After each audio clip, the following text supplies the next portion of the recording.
أعوذ بالله من الشيطان الرجيم. بسم الله الرحمن الرحيم.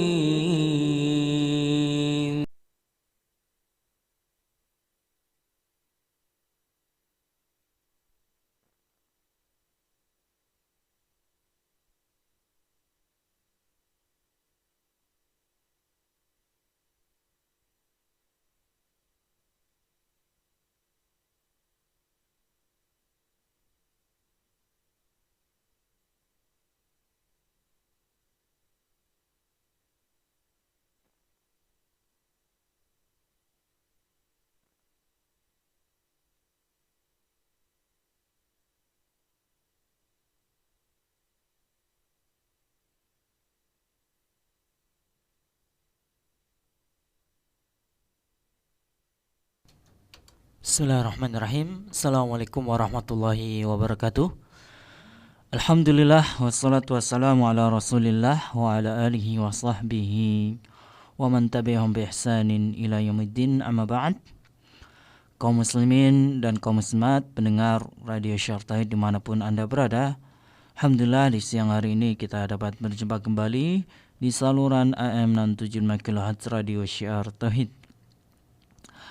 InsyaAllah ta'ala mulai hari ini dan seterusnya setiap hari kami hadirkan program kajian baru dengan pembelajaran bahasa Arab, dengan tema pembelajaran bahasa Arab yang diambil dari kitab Durusul Lughah bersama guru kita Al-Ustaz Abdullah Salim hafizahullah ta'ala. Baiklah para pendengar dimanapun Anda berada, langsung saja kita mulai bersama kajian bahasa Arab ini. Kepada Ustaz Abdullah Salim hafizahullah ta'ala kami persilakan.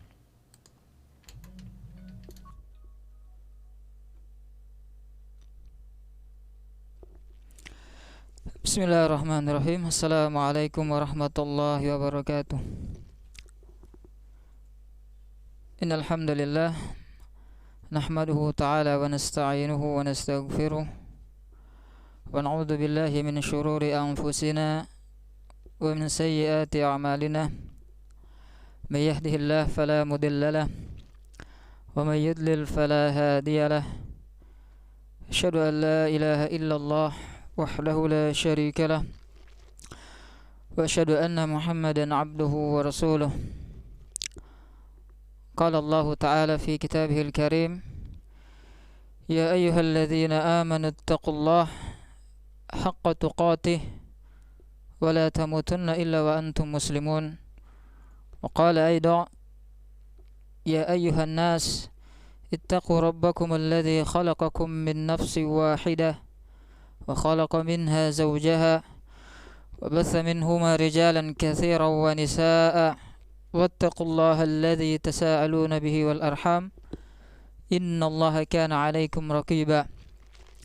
Wa qala ya ayyuhalladzina amanu ittaqullaha wa qulu qawlan sadida yuslih lakum a'malakum wa yaghfir lakum dhunubakum wa may yuti'illaha wa rasulahu faqad faza fawzan 'azima, amma ba'd.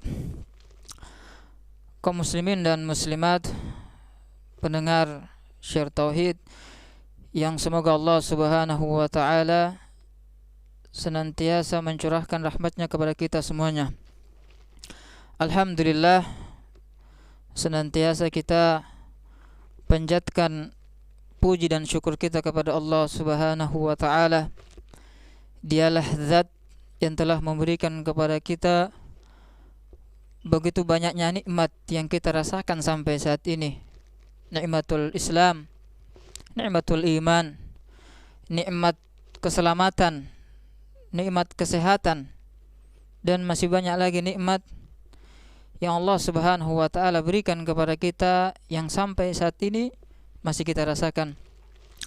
Dan semoga salawat dan salam senantiasa tercurahkan kepada Nabi kita yang mulia, Nabi Muhammad sallallahu alaihi wasallam, beserta para keluarga, para sahabat, dan orang-orang yang mengikuti jejak beliau sampai yaumul qiyamah kelak.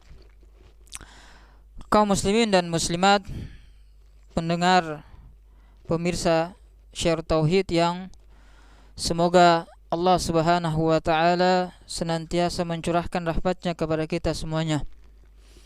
Alhamdulillah, pada hari ini dan insyaallah taala berlanjut pada hari-hari setelahnya pada pukul 11, insyaallah taala kita akan mempelajari salah satu cabang dari cabang-cabang ilmu agama yang sangat penting untuk kita pelajari, yakni ilmu bahasa Arab.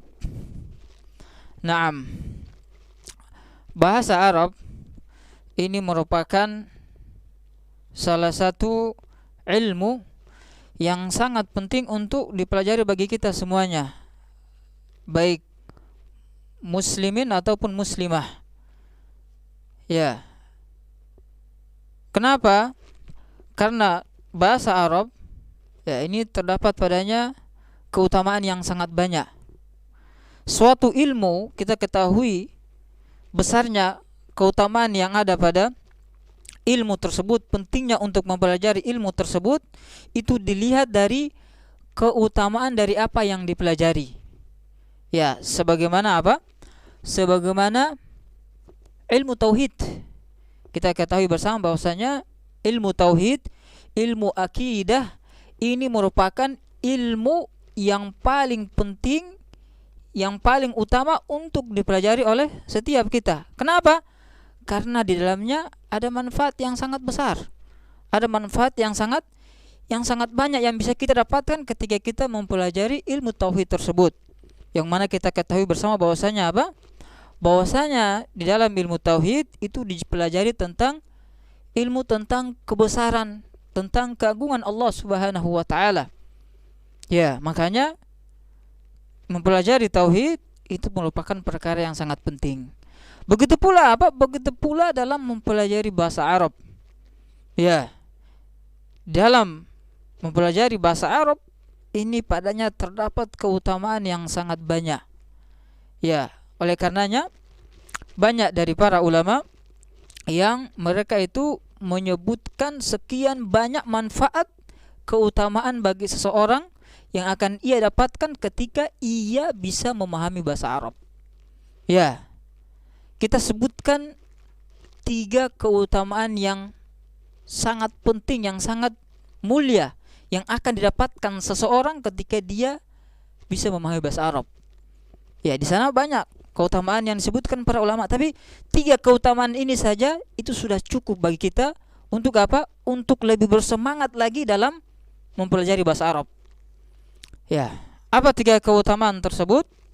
Keutamaan yang pertama dari memahami bahasa Arab, ya, mempelajari bahasa Arab adalah dengan memahami atau mempelajari bahasa Arab kita bisa mengetahui bahasa Al-Quran. Ya, dengan memahami bahasa Arab kita bisa lebih mentadaburi, memahami makna-makna yang ada dalam Al-Quran. Ya, sebagaimana Allah Subhanahu wa taala berfirman, "Inna anzalnahu Qur'anan Arabiyyan la'allakum ta'qilun." Dalam surat Yusuf, Allah Ta'ala katakan, sesungguhnya kami menurunkannya, yakni Al-Quran, Arabiyyan, berbahasa Arab. Ya, la'allakum ta'qilun, agar kalian bisa memahami. Ya, kemudian di dalam ayat yang lain Allah juga berfirman, "Wa kadzalika ja'alnahu Qur'anan Arabiyyan la'allakum ta'qilun." Dalam surat Az-Zukhruf, ya Allah Ta'ala berfirman, demikianlah ya kami menjadikannya, yakni Al-Quran, Arabiyyan, berbahasa Arab, agar kalian memahami. Ya, ini keutamaan yang paling mulia yang bisa didapatkan seseorang, yang bisa diraih seseorang ketika apa? Ketika ia bisa memahami bahasa Arab. yakni ia bisa memahami, bisa mentadaburi makna-makna yang ada dalam Al-Quran. Ya, seandainya satu keutamaan ini saja yang bisa dapatkan seseorang ketika ia memahami bahasa Arab, maka sudah cukup bagi dia untuk apa?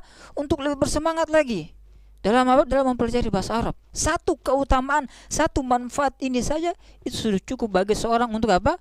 Lebih bersemangat lagi dalam memahami, mempelajari bahasa Arab. Ya, dengannya ia bisa memahami, mentadabburi Al-Qur'an. Karena kita ketahui bersama bahwasanya apa? Bahwasanya Al-Qur'an, ya, kitab yang termulia yang Allah Subhanahu wa taala turunkan, itu apa? Itu diturunkan untuk dipahami, untuk ditadaburi, untuk diamalkan, untuk dibaca. Ya, jadi Al-Qur'an itu diturunkan bukan hanya untuk sekedar dibaca. Ya. Kalau hanya sekedar dibaca, itu insyaallah taala rata-rata kita bisa. Banyak orang bisa. Ya, tetapi lebih penting dari itu apa? Untuk kita memahami apa yang kita baca tersebut. Ya, kita memahami apa yang kita baca tersebut. Tentu ini paling penting dan lebih utama. Dan itu maksud diturunkannya Al-Qur'an, agar untuk difahami, untuk diamalkan. Ya. Naam. Makanya dengan kita memahami bahasa Arab, maka subhanallah kita bisa lebih memahami lagi makna-makna ya Al-Qur'an yang Allah Subhanahu wa taala turunkan sebagai rahmat, sebagai petunjuk bagi seluruh alam. Ya, kita ketahui bersama bahwasanya keutamaan Al-Qur'an, ya, Al-Qur'an itu apa? Kitab yang diturunkan oleh Nabi termulia, oleh Rasul termulia. Ini Nabi kita Nabi Muhammad. Kemudian apa? Dibawa oleh malaikat yang termulia. Ini apa? Malaikat Jibril. Ya. Dan Al-Qur'an itu merupakan kitab termulia yang Allah Subhanahu wa taala turunkan. Ini merupakan apa? Keutamaan Al-Qur'an yang seharusnya bagi kita lebih bersemangat lagi untuk bisa memahami Al-Qur'an tersebut. Dan kunci memahami Al-Qur'an itu adalah dengan kita harus memahami bahasa Arab. Ya, ini manfaat keutamaan yang pertama, ya, yang bisa didapatkan seseorang ketika ia memahami bahasa Arab. Yakni dengannya ia bisa mentadaburi, mempelajari, mengamalkan Al-Qur'an lebih dalam lagi. Yang kedua, dari manfaat, dari keutamaan kita mempelajari bahasa Arab adalah dengannya kita bisa memahami hadis-hadis, ucapan-ucapan Rasulullah sallallahu alaihi wasallam. Ya, dengan memahami bahasa Arab kita bisa memahami hadis-hadis, ucapan yang disampaikan, yang diucapkan oleh Nabi kita yang mulia Nabi Muhammad sallallahu alaihi wasallam. Sebagaimana kita ketahui bersama bahwasanya Nabi kita itu orang Arab. Ya, oleh karenanya beliau berbicara dengan bahasa Arab. Hadis-hadis yang disampaikan beliau itu tentunya berbahasa Arab. Ya. Kunci ilmu itu ada dua, Al-Qur'an dan Al-Hadis. Hadis-hadis Rasulullah. Ya. Ketika kita ingin memahami hadis-hadis tersebut, otomatis apa? Otomatis terlebih dahulu kita harus memahami bahasa Arab. Ya. Karena hadis-hadis tersebut datangnya dengan berbahasa Arab. Sahih Bukhari, Sahih Muslim, ya, Ashabus Sunan, Tirmizi, Ibnu Majah, Abu Daud, An-Nasa'i. Hadis-hadis induk dalam Islam. Kitab-kitab induk dalam Islam semuanya apa? Semuanya merupakan berbahasa Arab. Ya, kitab-kitab hadis yang disebutkan oleh para ulama tersebut, yang ditulis oleh para ulama tersebut, semuanya datang berbahasa Arab. Ya, Sahih Bukhari, ya, Sahih Muslim, ya, Sunan Tirmizi, An-Nasa'i dan lain-lainnya. Ya, Ad-Darimi masih ada juga. Ya, semuanya datang dengan berbahasa Arab. Ya, hadis-hadis tersebut datangnya dengan berbahasa Arab. Oleh karenanya apa? Ketika kita ingin memahami ilmu yang di bawah yang disebutkan, yang datangkan oleh mereka, yang mereka tulis dalam buku-buku mereka, ya, maka apa? Kita harus memahami bahasa Arab.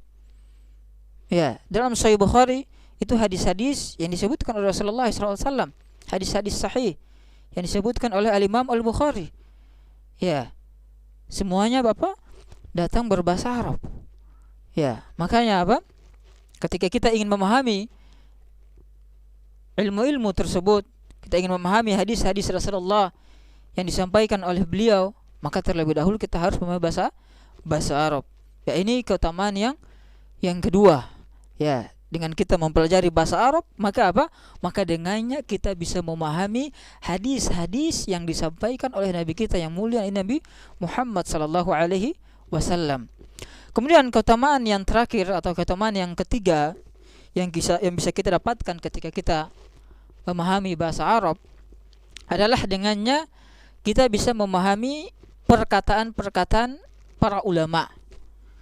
Ya, baik yang sekarang maupun yang lalu. Ya, perkataan-perkataan ulama yang sekarang, yakni ulama-ulama yang masih hidup di zaman sekarang, maupun ulama-ulama yang telah meninggal, yang mereka tulis dalam kitab-kitab mereka. Ya, rata-rata para ulama itu semuanya apa? Mereka menulis kitab-kitab mereka dengan berbahasa Arab. Ya, kunci oleh karenanya apa? Kunci ilmu ketika kita ingin memahami ilmu agama, terlebih dahulu kita harus memahami bahasa Arab. Dan Islam itu tidak bisa lepas dari bahasa Arab. Ya, oleh karenanya apa? Oleh karenanya pernah dikatakan oleh Umar ibn Khattab radhiyallahu anhu, beliau pernah mengatakan bahwasanya apa? Ta'allumul Arabiyyah fa innaha min dinikum. Ya, pelajarilah bahasa Arab. Kenapa? Karena bahasa Arab itu termasuk dari agama kalian. Ya, oleh karenanya apa? Islam tidak bisa lepas dari yang namanya bahasa Arab.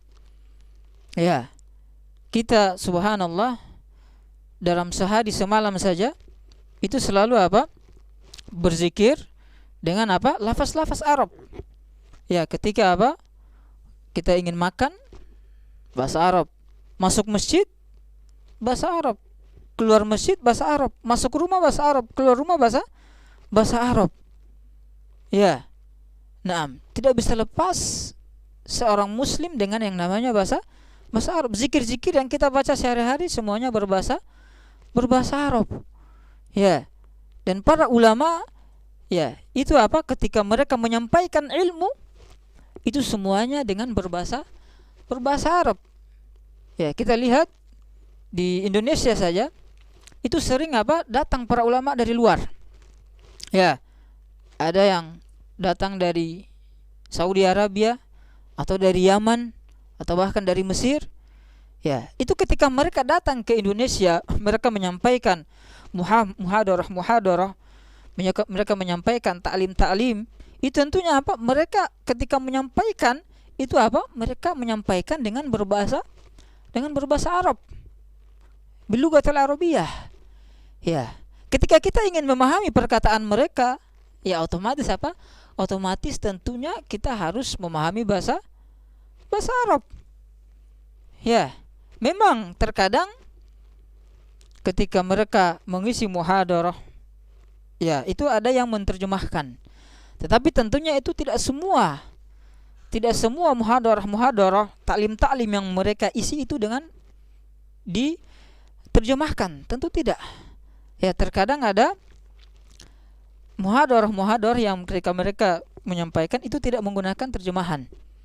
Ya, ketika kita ingin memahami tentunya apa? Kita harus memahami bahasa Arab terlebih dahulu. Ya, begitu pula kitab-kitab yang ditulis oleh para ulama. Ya, ketika contohnya kita masuk ke maktabah, ya, contohnya di dekat sini ada maktabah Libya. Ya, maktabah yang dalamnya itu apa? Berisikan kitab-kitab Arab. Kitab-kitab yang ditulis oleh para ulama. Ya, para ulama terdahulu maupun ulama yang sekarang. Ya, ketika mereka menuliskan ketika mereka menuliskan ilmu-ilmu tersebut, tentunya apa? Dengan berbahasa Arab. Bagaimana kita cara memahami? Ya, tentunya kita harus memahami bahasa Arab terlebih dahulu. Ya, ini tiga keutamaan atau tiga manfaat yang bisa didapatkan seseorang ketika ia bisa memahami bahasa Arab. Ya, yang pertama, dengan mempelajari bahasa Arab, ya, dia bisa apa? bisa memahami Al-Qur'an. Ini yang pertama, ini keutamaan yang sangat agung. Ya. Yang kedua, dengan memahami bahasa Arab, seseorang bisa memahami hadis-hadis Nabi, hadis-hadis yang disampaikan oleh Rasulullah SAW. Keutamaan yang ketiga, dengan memahami bahasa Arab, ya, kita bisa memahami perkataan-perkataan para ulama, baik ulama-ulama yang masih hidup di zaman sekarang maupun ulama-ulama yang telah meninggal, yang mereka tuliskan dalam kitab-kitab mereka. Ya, 3 keutamaan ini saja, ya, 3 keutamaan yang bisa kita dapatkan ketika kita memahami bahasa Arab. 3 keutamaan ini saja, ini harusnya menjadi pemacu bagi kita. Ya, harusnya menjadi pemacu bagi kita untuk lebih bersemangat lagi. Untuk bisa memahami bahasa Arab. Ya, di sana masih banyak keutamaan-keutamaan yang lain yang disebutkan para ulama, dari keutamaan-keutamaan atau manfaat-manfaat dari mempelajari bahasa Arab. Ya, tapi 3 keutamaan ini aja, ini tentunya sudah cukup bagi kita untuk untuk lebih bersemangat lagi, lebih beristihad lagi untuk memahami bahasa Arab. Ya. Kemudian yang perlu kita sampaikan di sini, ya, ketika seseorang memahami bahasa Arab, dan ini sering kita ingatkan, ya, ketika seorang ingin mempelajari bahasa Arab, tentunya tentu akan ada yang namanya hambatan-hambatan. Ya, akan ada hambatan-hambatan yang akan ia hadapi ketika ia mempelajari bahasa Arab. Ya, pasti ada ujian-ujian yang harus dia lalui. Sabar tidak dia ketika menghadapi hambatan-hambatan tersebut. Sabar tidak dia ketika menghadapi ujian-ujian tersebut. Ya, kita ketahui bersama bahwasanya bahasa Arab ini termasuk ilmu yang paling mulia, ya, yang bisa didapatkan seseorang, ya, ketika ketika ia mempelajari ilmu tersebut. Sesuatu yang mulia tentunya ketika didapatkan tidak dengan cara yang mudah. Ya, sesuatu yang mulia ketika ingin didapatkan seseorang tentunya tidak dengan cara yang mudah. Tentu harus ada hambatan-hambatan. Dan ini pasti yang akan didapati seorang ketika ia mempelajari bahasa Arab. Ya. Karena pengalaman, ya, kita dapati teman-teman kita, ya, saudara-saudara kita yang mempelajari bahasa Arab, itu banyak yang tidak bisa bertahan. Ya, belajar sebulan kemudian menghilang. Belajar 2 bulan kemudian menghilang. Tidak tahan dia. Katanya tidak faham-faham. Ya, sebenarnya itu Itu hambatan, itu ujian. Ya, sabar tidak dia ketika dia menghadapi ujian-ujian tersebut.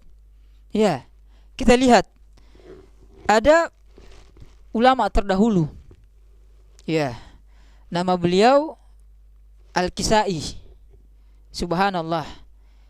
Ya, ketika beliau mempelajari bahasa Arab, ada kisah beliau sebagaimana disebutkan oleh Syekh Al-Utsaimin rahimahullahu taala. Dia membawakan kisah ini, dan kisah ini juga disebutkan oleh guru beliau, yakni Syekh As-Sa'di rahimahullahu taala.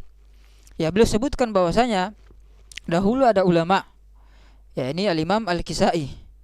Ya, beliau pernah ingin punya ijtihad, kesungguhan dalam memahami bahasa Arab. Akhirnya beliau pun belajar. Ya, ketika sementara belajar, di pertengahan jalan lagi sementara belajar, beliau merasa bahwasanya bahasa Arab ini sangatlah sulit. Ya, beliau merasa bahwasanya sangat berat ketika mempelajari bahasa Arab. Ya, sampai suatu ketika beliau hampir merasa putus asa. Ya, sudah tidak mau lagi belajar bahasa Arab. Ya, ketika beliau sedang berputus asa, beliau duduk. Kemudian beliau melihat di jidar atau di dinding ada seekor semut. Ya, ada seekor semut Yang semut tersebut ingin menaiki dinding tersebut. Di pundaknya ada beban. Ya, di pundak semut tersebut ada beban. Ia ingin naik ke atas jidar, ke atas dinding. Ketika semut tersebut naik jatuh. Ya, ketika ia ingin naik lagi, jatuh lagi. Naik, jatuh lagi sampai beberapa kali. Semut tersebut ingin naik di atas tapi tidak bisa sampai. Sampai diulang-ulang-ulang, akhirnya sampai juga semut tersebut di atas jidar tersebut, di atas tembok tersebut. Ketika ia melihat semut tersebut, ia pun merasa takjub. Ya, Imam Al-Kisai tersebut, beliau merasa takjub. Loh, kenapa semut yang makhluk yang kecil seperti ini, ya ketika ia ingin naik ke atas dinding tersebut dengan membawa beban, ia bisa naik walaupun sebelumnya ia terus jatuh. Kenapa semut yang kecil ini bisa, kenapa saya tidak bisa? Kan seperti itu. Ya, dan ini harus kita tanamkan ya. Kenapa orang lain bisa, kenapa kita tidak bisa? Kan seperti itu. Ya, kenapa orang lain bisa memahami bahasa Arab, kenapa saya tidak bisa? Dia manusia, saya manusia, kan seperti itu. Dia punya mata, saya punya mata. Dia punya pendengaran, saya punya pendengaran. Kenapa dia bisa, kenapa saya tidak bisa? Ya. Akhirnya apa? Imam Al-Kisai tadi ketika ia lihat semut tersebut, ia menjadi terinspirasi. Ya, loh kenapa dia semut ini bisa, saya tidak bisa? Akhirnya apa? Dia kembali lagi untuk mempelajari bahasa Arab. Semangat lagi dia untuk mempelajari bahasa Arab. Akhirnya terus dia belajar. Ya, hambatan-hambatan tersebut ia lalui dengan berjalannya waktu. Akhirnya apa? Beliau tersebut menjadi seorang imam dalam ilmu nahwu. Subhanallah. Ya, beliau menjadi seorang imam.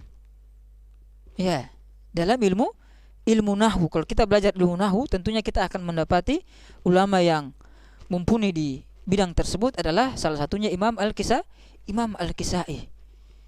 Ya. Dan kisah beliau tersebut seharusnya apa? Seharusnya menjadi pemacu bagi kita untuk apa?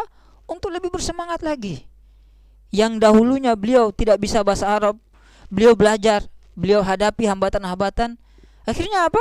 Ketika beliau lewati hambatan-hambatan tersebut, akhirnya beliau bisa. Ya. Dan Rasulullah SAW bersabda apa?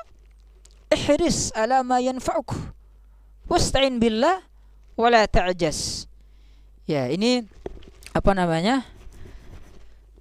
semoga menjadi penyemangat bagi kita semua ya. Karena biasanya kita ya dalam belajar bahasa Arab ketika di pertengahan atau ketika masa-masa belajar itu tidak tahan. Ya, mungkin banyak faktor ya, mungkin karena dia tidak paham atau yang semisalnya. Ya, ini semoga mudah-mudahan bisa menjadi pemacu bagi kita ya untuk lebih bersemangat ketika datang hambatan-hambatan. Ya, kita bisa lalui hambatan-hambatan tersebut. Rasulullah katakan apa? Ihris ala ma yanfa'uk wasta'in billah wala ta'jaz. Bersemangatlah kalian kepada apa-apa yang bermanfaat bagi kalian. Ya, wasta'in billah, dan mohonlah pertolongan Allah Subhanahu wa taala, wala ta'jaz, dan jangan berputus asa. Ya. Ihris ala ma yanfa'uk, bersemangat terhadap apa yang bermanfaat bagimu. Perhatikan, bahasa Arab, memahami bahasa Arab ini tentunya apa? Tentu merupakan sesuatu yang sangat bermanfaat bagi setiap muslim maupun muslimah. Ya. Tentunya bahasa Arab merupakan sesuatu yang sangat bermanfaat. Karena bahasa Arab merupakan sesuatu yang sangat bermanfaat, makanya apa? Ihris. Bersemangat. Ya, ini kata siapa? Kata Rasulullah sallallahu alaihi wasallam. Ihris ala ma yanfa'uk. Bersemangat atas apa yang bermanfaat bagimu. Orang saja apa? Ketika ingin mendapatkan dunia, ketika ingin mendapatkan sebongkah dari harta, itu apa? Dia tentu akan sangat bersemangat. Kan seperti itu. Seseorang ingin mendapatkan harta, ya, akhirnya apa? Pergi pagi, pulang malam. Pergi kerja pagi, pulangnya malam. Untuk apa ia lakukan itu? Untuk apa coba? Untuk mendapatkan sebongkah dari harta dunia. Ya. Padahal apa? Akhirat kalau mau dibandingkan dengan dunia ini sangat jauh. Nah, bahasa Arab ini apa? Ini bahasa Arab yang kita pelajari ini sesuatu yang berkaitan dengan akhirat. tentu apa? Tentu kita harus lebih bersemangat. Dunia saja ketika kita ingin dapatkan kita harus bersemangat, apalagi apa? Apalagi akhirat, tentu apa? Harus lebih bersemangat. Kan seperti itu. Ihris ala ma yanfa'uk. Wasta'in billah. Dan apa? Minta pertolongan Allah. Jangan mengandalkan diri sendiri. Banyak-banyak dari kita apa? Merasa hebat, merasa dirinya bisa. Akhirnya ia lupa untuk apa? Untuk minta kepada Allah. Padahal apa? Kita bisa itu semua semata-mata semuanya datang dari Allah Subhanahu wa taala. Kemudahan-kemudahan yang kita rasakan semuanya itu apa? Datangnya dari Allah Subhanahu wa taala. Kayak minta kepada Allah, jangan merasa hebat. Jangan merasa dirinya bisa. Ya, la haula wala quwata illa billah. Tidak daya dan kekuatan kecuali apa? Kecuali dengan pertolongan dari Allah Subhanahu wa taala. Minta kepada Allah, ya Allah, saya ingin apa? Memahami bahasa Arab. Ya Allah, mudahkan saya untuk bisa memahami bahasa Arab. Berdoa kepada Allah di waktu-waktu diijabahinya doa antara azan dan iqamah, sepertiga malam terakhir. Ya, ketika sujud minta kepada Allah, ya Allah, saya ingin memahami bahasa Arab, fahamkan saya terhadap bahasa Arab. Minta kepada Allah. Jangan merasa dirinya itu hebat. Jangan merasa dirinya itu bisa. Ya, tidak ada satupun kemudahan yang kita dapati kecuali semuanya datang dari Allah Subhanahu wa taala. Makanya minta kepada Allah Subhanahu wa taala. Dan yang ketiga apa? Wala ta'jaz. Dan jangan merasa lemah. Nah, ini banyak kita yang ya kurang di sini ya. Ketika belajar sebulan ya atau apa 2 bulan 3 bulan karena dia rasa belum bisa, akhirnya apa? Menyerah. Itu sebulan 2 bulan 3 bulan itu masih sedikit itu. Ya, belajar itu perlu waktu yang lama, bertahun-tahun. Bahkan apa? Belajar ini harusnya apa? Sampai mati. Ya, sampai mati. Imam Ahmad ketika ditanya, ya wahai Imam, kapan engkau melakukan seperti ini? Kapan engkau belajar terus? Apa kata beliau? Sampai apa? Sampai mati.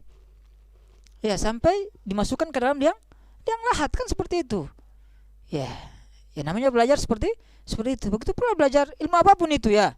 Ya, mau bahasa Arab, mau ilmu akidah, ilmu fikih atau yang lainnya, semuanya harus dipelajari terus. Ya, sebulan 2 bulan nggak bisa, ya belajar terus. Setahun belum bisa, 2 tahun belum bisa, 3 tahun. 3 tahun belum bisa, 4 tahun, terus belajar terus. Yang penting tidak berhenti dari belajar. Ya, jangan merasa lemah. Jangan baru 2 bulan 3 bulan akhirnya apa? Aduh, nggak bisa saya ini. Saya sudah belajar ulang-ulang, sudah murojaah tapi nggak bisa. Jangan. Ya, perlu waktu yang panjang dalam memahami bahasa Arab. Ya. Jadi apa? Jadi tadi ya kita harus apa? Bersemangat, ihris. Ya, bersemangat. Karena kenapa? Karena bahasa Arab ini tentu merupakan sesuatu yang sangat bermanfaat bagi kita. Dengannya tadi kita apa?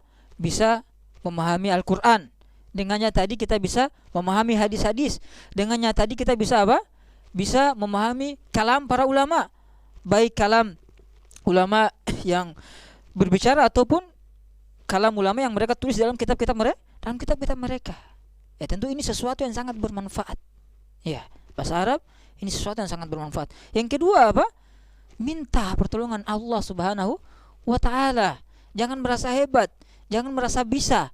Ya, jangan merasa sombong. Ya, tetapi apa? Minta kepada Allah Subhanahu wa taala. Dan yang ketiga tadi apa? Jangan merasa lemah, jangan merasa aduh, saya enggak bisa, jangan belajar berapa tahun akhirnya merasa dirinya enggak bisa. Jangan. Ya, harus apa? Optimis. Jangan apa? Pesimis. Harus optimis. Harus yakin saya ini bisa. Masa orang lain bisa saya enggak bisa? Kan seperti itu. Harus punya prinsip seperti itu ya. Naam. Ya, jadi ini sedikit muqaddimah ya sebelum kita masuk di pelajaran. Ya, semoga dengan muqaddimah yang kita sebutkan tadi ya bisa lebih menjadikan kita semua untuk apa? Untuk lebih bersemangat lagi, untuk memacu semangat kita lagi dalam mempelajari bahasa Arab. Ya. Naam. Dan insyaallah taala dalam mempelajari bahasa Arab di sini kita akan menggunakan kitab Durusul Lughah Al-Arabiyyah. Ya, kita akan menggunakan kitab Durusul Lughah ya Al-Arabiyah yang ditulis oleh Syekh Dr. Abdurrahim hafizahullahu taala. Ya. Naam. Kitab ini kitab Durusul Lughah ini terdiri dari ada yang 3 jilid, ada yang 4 jilid. Ya, kalau kitab-kitab yang sudah lama, cetakan yang lama itu terdiri dari 3 jilid. Kalau kitab yang baru itu terdiri dari 4 jilid. Apakah berbeda? Jawabannya tidak. Kalau yang 3 jilid itu sama saja dengan yang 4 jilid. Cuman yang 4 jilid itu yang jilid yang 3-nya cetakan yang lama itu dibagi menjadi 2. Ya, jilid 3 di cetakan yang lama dibagi menjadi 2, maka menjadi 4 jilid. Ya, jadi yang punya 3 jilid atau yang 4 jilid sebenarnya sama saja ya. Nah, insyaallah taala kita akan masuk di jilid yang pertama. Kita akan mempelajari jilid yang pertama di kitab Durusul Lughah. Jilid yang pertama di sini ini terdiri dari 23 pelajaran. Ya, jadi setiap di jilid yang pertama di sini akan ada pelajaran-pelajaran yang akan kita pelajari. Ya, semuanya ada 23 pelajaran. Dari yang pelajaran yang pertama sampai pelajaran terakhir itu terdiri dari 23 pelajaran. Ya. Namun ya, karena waktu yang membatasi, mungkin insyaallah taala pada pertemuan berikutnya baru kita masuk ke pelajaran yang pertama, ad-darsul awal. Kita lanjutkan pada pertemuan yang berikutnya. Mungkin kita cukupkan sampai di sini. Semoga muqaddimah yang kita sebutkan tadi bisa bermanfaat bagi kita semuanya. Apa yang kita sebutkan tadi semoga bisa bermanfaat bagi diri ana pribadi dan bagi para pendengar semuanya. Kita tutup dengan membaca doa kafaratul majlis. Naktafi bihadzal qadar. Subhanakallahumma bihamdik asyhadu an la ilaha illa anta astaghfiruka wa atubu ilaik. Wassalamualaikum warahmatullahi wabarakatuh.